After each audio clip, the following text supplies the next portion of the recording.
Hello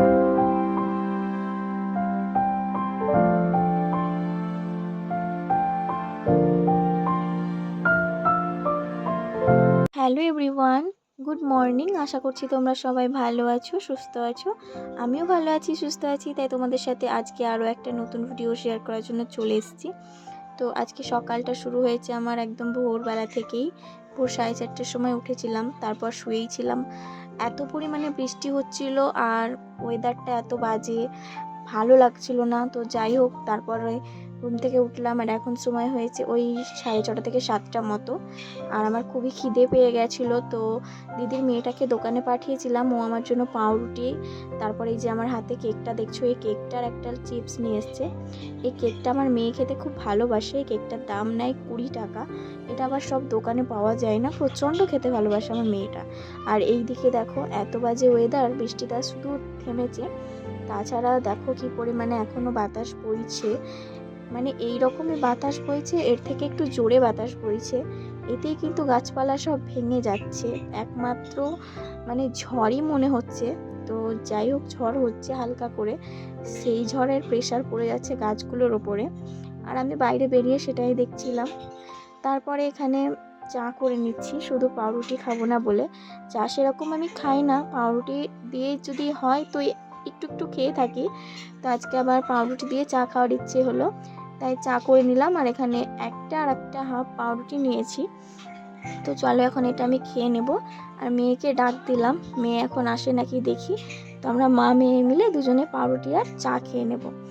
তাছাড়া এখন সকালবেলায় কি খাবার খাবো, এখনও তো রান্নাবান্না হয়নি না। আর তোমাদের দাদাভাই সবে সবে হচ্ছে অফিসে বেরিয়েছে। আর আমি এখন চা পাউরুটিটা খাচ্ছি। এতটাই খিদে পেয়েছিল যে যে কোনো খাবার পেলেই মনে হচ্ছে যেন তাড়াতাড়ি খেয়ে নিই, আমার এত খিদে পেয়েছিল। তো তারপরে এখানে বিছানাটা তোলার জন্য চলে এসেছি। আর এখন সময় ওই 7:30 থেকে 8টা মতোই বাজে। আর বিছানাটা তো তুলে নিচ্ছি। আর এই বিছানার চাদরটা পাতা 2-3 দিন হলো, তাই ভাবছি আজকে চাদরটা তুলে অন্য চাদর একটা পেতে দেব। তার জন্য আর কি বিছানায় যে যে বালিশ কাঁথাগুলো ছিল সেগুলোকে তুলে নিলাম। আর এখন বিছানার চাদরটাকেও তুলে নিচ্ছি। তারপর এটা কিন্তু বিছানার চাদরটা ভালোভাবে নতুন একটা পেতে দিচ্ছি। নতুন বলতে অন্য একটা ধোয়া চাদর পেতে দিচ্ছি। আর একটা চাদরই বেশিরভাগ টাইমটা পাতা হয় আমার, কারণ ওই চাদরটা বেশ বড়। আর এই চাদরগুলো পাতা হয় ঠিকই, কিন্তু মানে খাটে একটু ছোট হয়ে যায়। খাটটা একটু বড় তো এই জন্য, আর চাদরগুলো হয়ে যায় ছোট। কি জানি বাবা এরকম কেন হয়। আর ওই চাদরটা যেটা পাতা ছিল সেটা অনেকটাই বড় চাদরটা, মানে এদিক ওদিক গোজা হয়, তারপরেও কিন্তু অনেকখানি মানে এক্সট্রা হয়ে যায়, প্রচুর বড় চাদরটা। এই জন্য আর কি ওই চাদর পেতে পেতে আর এই ছোট চাদরগুলো পাততে ইচ্ছে হয় না।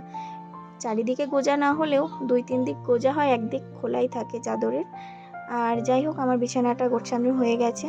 তারপর আমার চুলগুলো পাগলির মতো ছিল, তো চুলগুলোকে এখন তুলে বেঁধে নেব। আর পাগলির মতো ছিল অনেকক্ষণ ধরেই, যেহেতু আজকে ঠান্ডা ঠান্ডা ওয়েদার আছে, এই জন্য আর কি মানে গরম লাগছিল না, ঠান্ডাও ছিল বলে। আর যাই হোক, একটু অ্যাডজাস্ট, বুঝতেই পারছো বাড়িতে বাচ্চারা আছে, এই জন্য একটু চেল্লামেল্লির আওয়াজ হয়েই থাকে, তোমরা একটু অ্যাডজাস্ট করো। তোমাদের সাথে কথা বলতে বলতে আমার বিছানাটা পাতা হয়ে গেছে, মানে গোছানো হয়ে গেছে। আর ঠিক তারপরেই চলে এসেছিলো আমার মেয়ের একটা পার্সেল। ওর বাবা ওর জন্য একটা ড্রেস অর্ডার দিয়েছিল পুজোতে, ও যাতে পরে সেই জন্য। আর ও এখন কি করছে, ওর ড্রেসটা ও নিজেই মানে খুলছে। ওর ড্রেসটা ও নিজে খুলেই দেখবে, ওর এটা ইচ্ছে। তো ড্রেসটা খুলছে, তোমরা দেখতে থাকো। খুলতে অবশ্য পারছিল না, কিছু কিছু ক্ষেত্রে কিছু কিছু দিক দিয়ে আমি কেটে দিচ্ছিলাম প্যাকেটটা।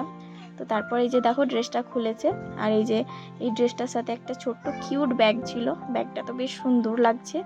আর চলো ড্রেসটা কেমন লাগছে তোমরা দেখো, ড্রেসটা কেমন হয়েছে মেয়ের, এই যে দেখো।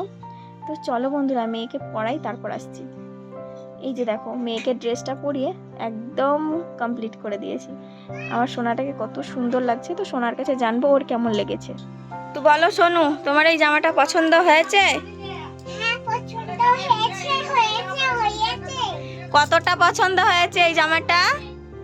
150 টাকা। বাবা, এত পছন্দ! তোমাকে খুব সুন্দর লাগছে এই জামাটা পরে। মেয়েটার ড্রেসটা এতটাই পছন্দ হয়েছিল যে মেয়েটা কিন্তু ড্রেসটা খুলতেই চাইছিল না, অনেক জোর করে তারপর খুলিয়েছিলাম। তারপর নিজে ফ্রেশ হলাম, তারপর আমি যে ক্রিম ইউজ করি সেই ক্রিমটা একটু মুখের মধ্যে লাগিয়ে নিলাম। আর ওয়েদারটা যেহেতু ঠান্ডা, মুখটা একটু খসখসে ভাব হতেই পারে, এই জন্য। তারপর এখন খাবার জন্য দাঁড়িয়েছি, মা খাবার বাড়ছিল, এই জন্য। খাওয়া দাওয়া শেষ করে বেরিয়েছিলাম একটু রাস্তায়। ওয়েদারটা অনেকটাই ঝরঝরে লাগছিল, এই জন্য বেরিয়েছিলাম। আর একটা গাড়ি দাঁড়িয়েছিল রাস্তার মধ্যে, এটা ছিল হচ্ছে টাওয়ারের গাড়ি। আমাদের বাড়ির পাশে একটু টাওয়ার রয়েছে একটা, তো সেই টাওয়ারের গাড়ি ছিল। টাওয়ারে কোনো কাজ হচ্ছিল হয়তো। আর এদিকে আমি কোথায় যাচ্ছি ভেবে আমার বোনের মেয়ে আমার পেছন ধরেছে। আমি ওকে বলছি আমি কোথাও যাচ্ছি না, এমনিই ঘুরছি, তবুও শুনছে না। তো যাই হোক, আজকের ভিডিওটা এখানেই। দেখা হচ্ছে নতুন একটা ভিডিওতে।